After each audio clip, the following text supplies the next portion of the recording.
So, how do we represent a single neuron in a model, circuit model specifically? So, one of the component that we can think of is a membrane, and membrane is just we have this like lipid bilayer, um, and it's kind of similar to capacitor in that there's like a metal plate. Uh,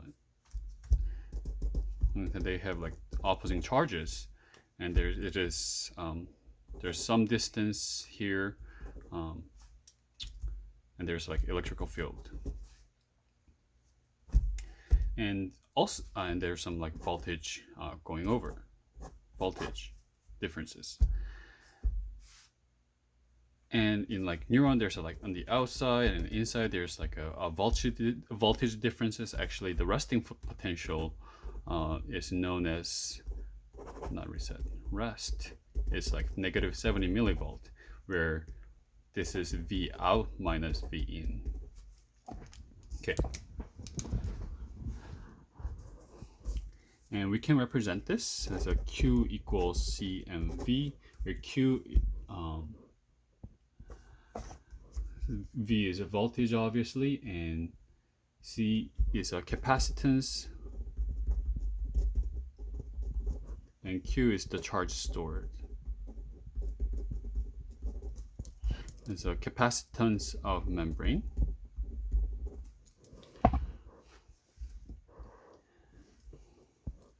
So for membrane capacitance,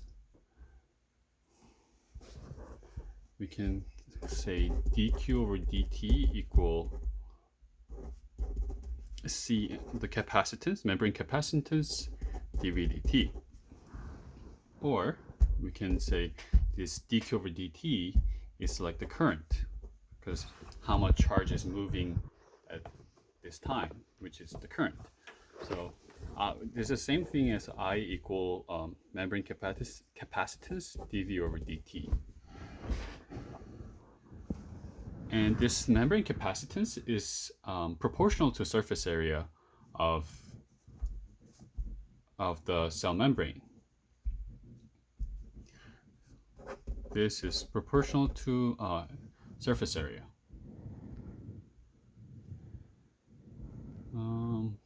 But there's that.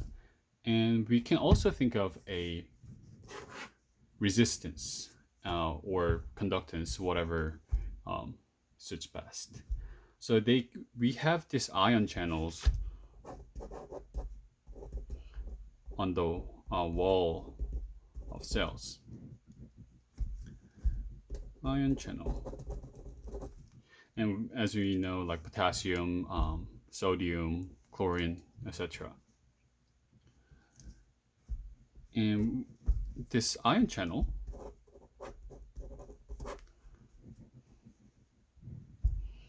we can think of it as like a cylinder, and we have this area, we have the length, and then they have their inherent resistivity of the material.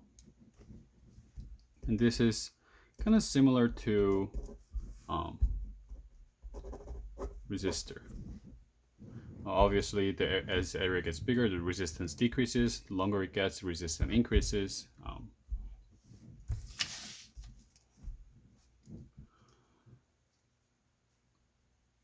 So we can, it is actually easier to think of it as conductance instead of resistance. And conductance, which I'm going to note as G channel. So this ion channel conductance is just the opposite of, or 1 over resistance. And we can think of it as, so conductance increases as the area gets bigger, so it goes up, and then the length should go down. As it gets longer, the conductance will lower. And then the resistivity, which I'm going to notice RL, is just the inherent material property. And apparently it is known that resistivity is approximately roughly 1000 ohm millimeter.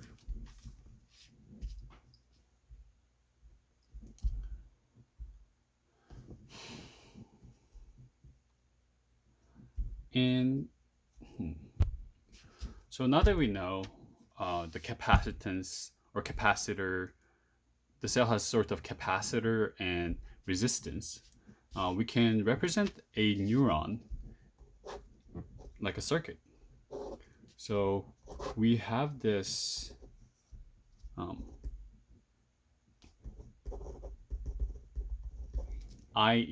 injection or injected current, which is representing whether it could be like a signal from different neurons that's connected to it. So there's an incoming current somehow, and there's a capacitor that we were talking about, which I'm going to known as the CM. So this is membrane capacitance. We have this IC.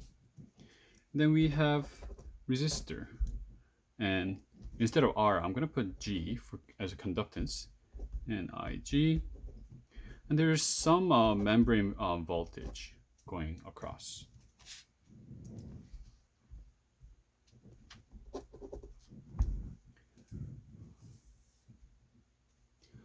So we have I inject is equal to IC plus IG, which makes sense because that's the only current that's like going. So input of current should be equal to the output of the current. That's just the basics of Kirchhoff's current law, so KCC. And we know this IC current is, as we said it previously over here, it's just CM, membrane capacitance, times dVm over dt, so membrane voltage over here, and then the ionic current through the channel, which is represented as Ig, would be just conductance times voltage. And the reason this is the case is we know this law, V equal IR. We want, so I would be equal to V over R. But instead of R, we're using a conductance where it is 1 over R, so it is V times G. So that's how V times G times Vm came about. And we can rearrange this equation for this Cm dVm, Cm dVm over dt equal I inject minus G times Vm. Okay, like that.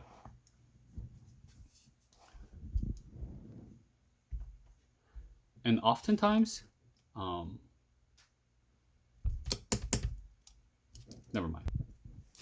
So this is a first order linear differential equation. First order linear ordinary ODE. And actually I'm supposed to use a small I.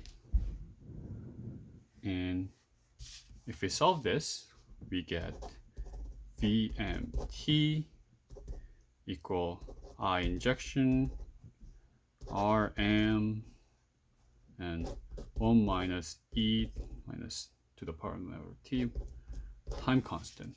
And this time constant is membrane capacitance over conductance.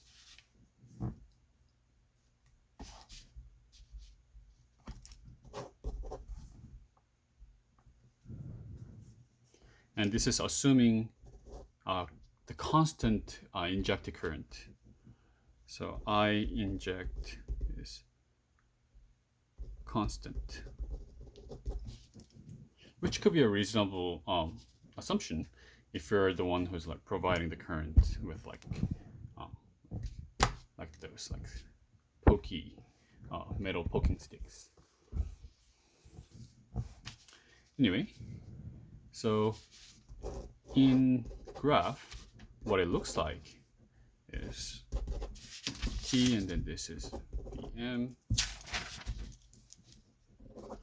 Let's say this is 0, and at time constant, which is the membrane capacitance over conductance. Kind of looks like that, where this is the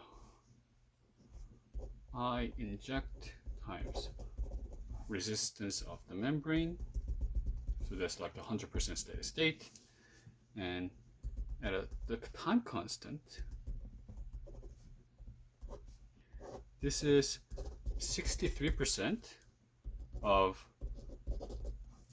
this steady state value.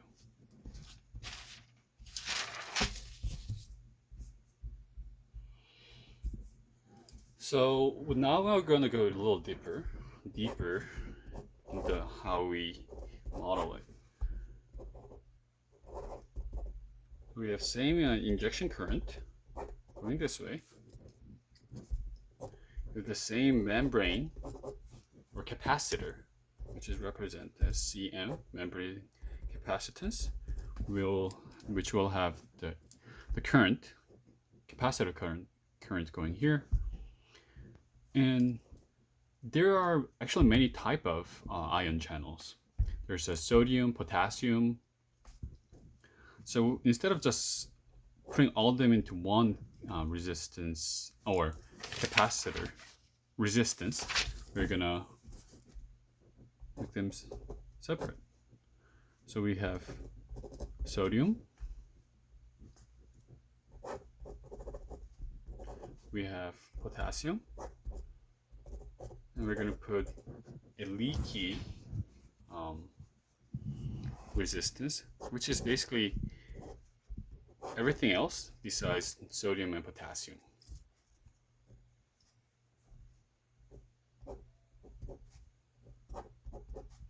And then we're putting this voltage source, and this are the reversal potential.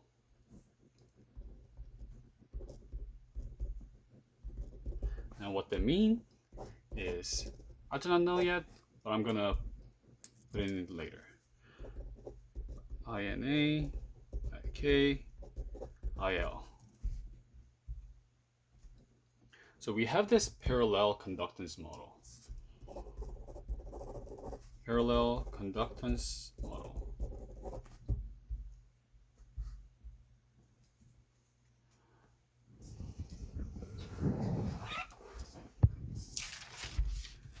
So how do we know? Let's think about the membrane voltage as steady state, which is really we're talking about the resting potential when it's just resting or steady state. So that we're going to set I injected into 0, and earlier we had the dV. Where was it? dVm over dt. This is also going to be set to 0 because we're talking about steady state.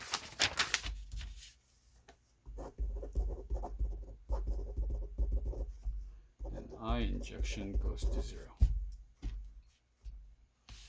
Then we'll have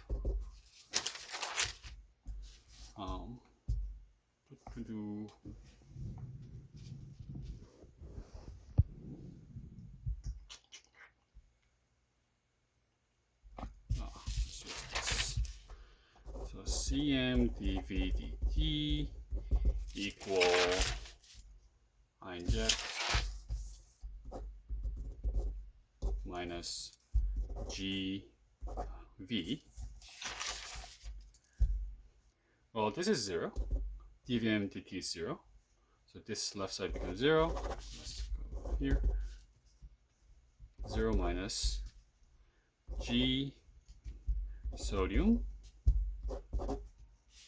which is, we still have membrane voltage, but now we have the this voltage, nursed reversal potential, they say, acting on it. And we have the same thing going on for potassium and leaky components. And we can rearrange it for our voltage.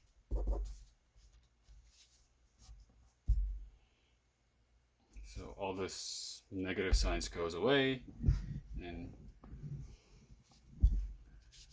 we solve it out. Just gonna GNAVM minus GENA.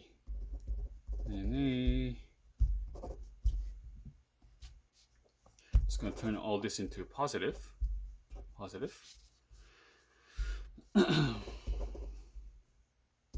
Plus GKVM minus GKK plus GLVM minus GLEL still equal to 0.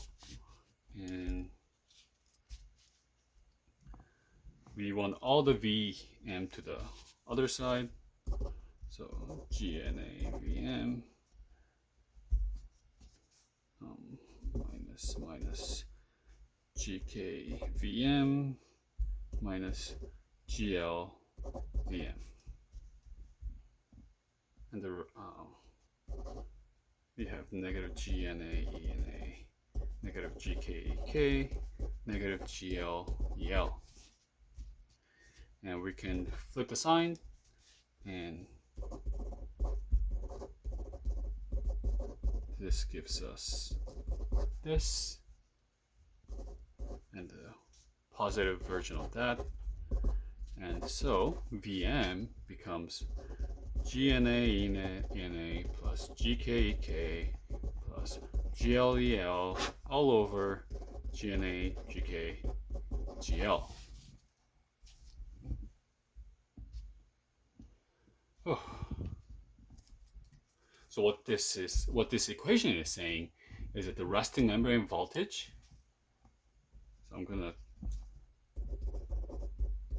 the resting membrane voltage is a weighted average of the Nernst reversal potential of the individual ion species, and where the weights are the relative conductance of them, is what this is saying. And so there goes our parallel conductance model. So let's look at this new model called integrate and fire model of the action potential. So we have like this similar thing that we've been using.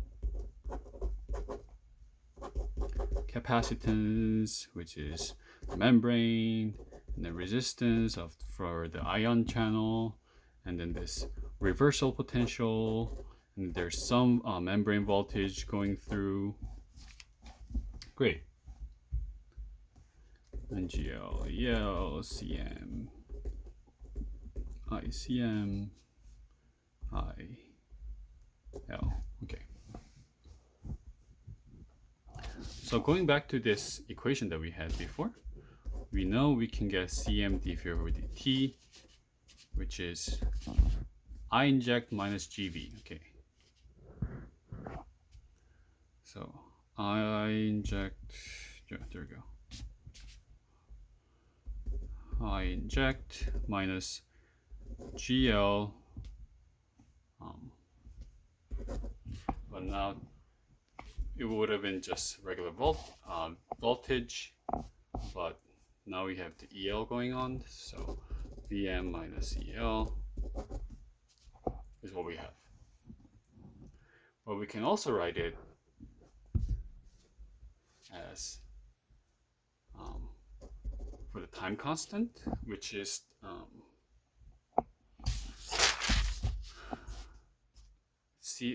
membrane capacitance over conductance, dV dt. I just still need a divided by G.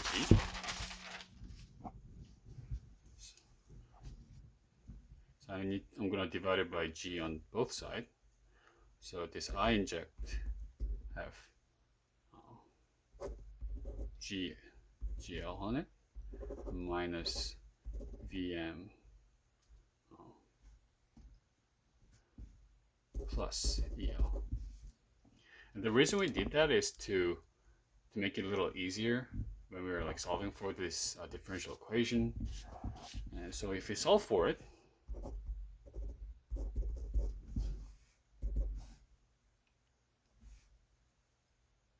we are supposed to get EL plus this thing I inject over G plus Vm at t equals 0 minus 0 conductance, no, reversal potential, negative, again, same thing, GL, I inject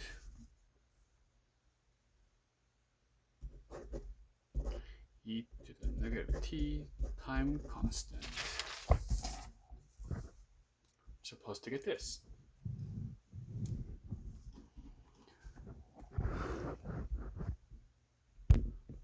So we know that neurons, they're in the resting potential, and then they go to, when they reach this like a threshold, which we'll call a threshold, it fires a spike, and it goes back to a reset potential or reset voltage. And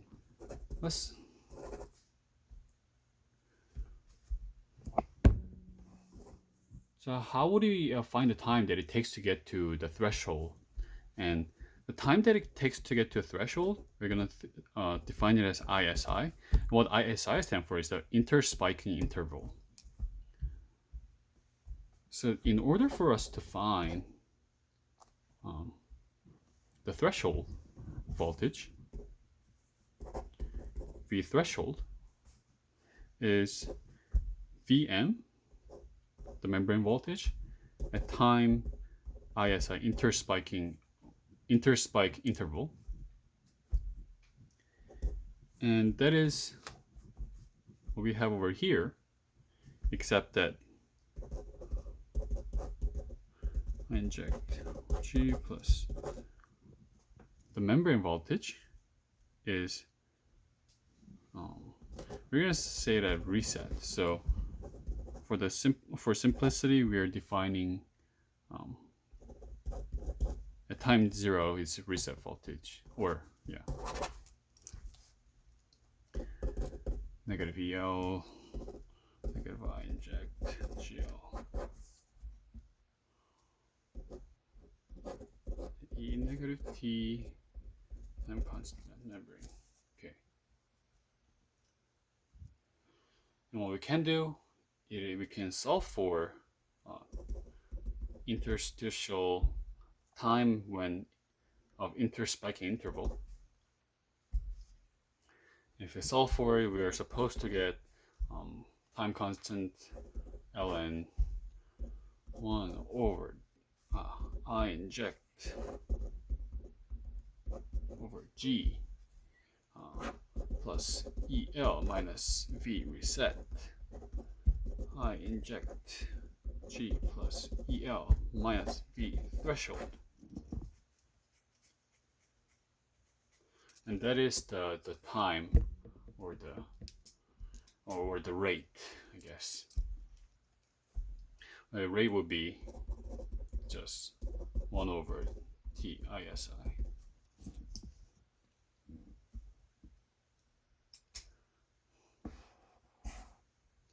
So we can see that the bigger the threshold voltage, is making the bottom smaller, and the bottom smaller is getting bigger. So it takes longer time. So as the threshold is getting larger, the time it takes in between the spike gets also larger as well. And for V reset, or as the V reset is getting larger, so it's getting subtracting more from it, so it's making it smaller.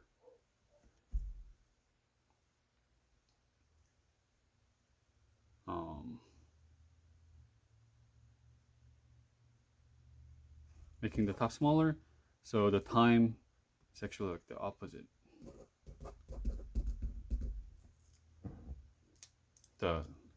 We can think of it as like the rate goes up as well as the reset voltage gets bigger, which makes sense.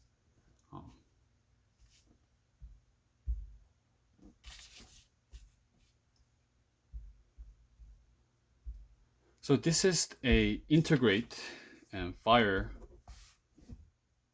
model. Int and fire.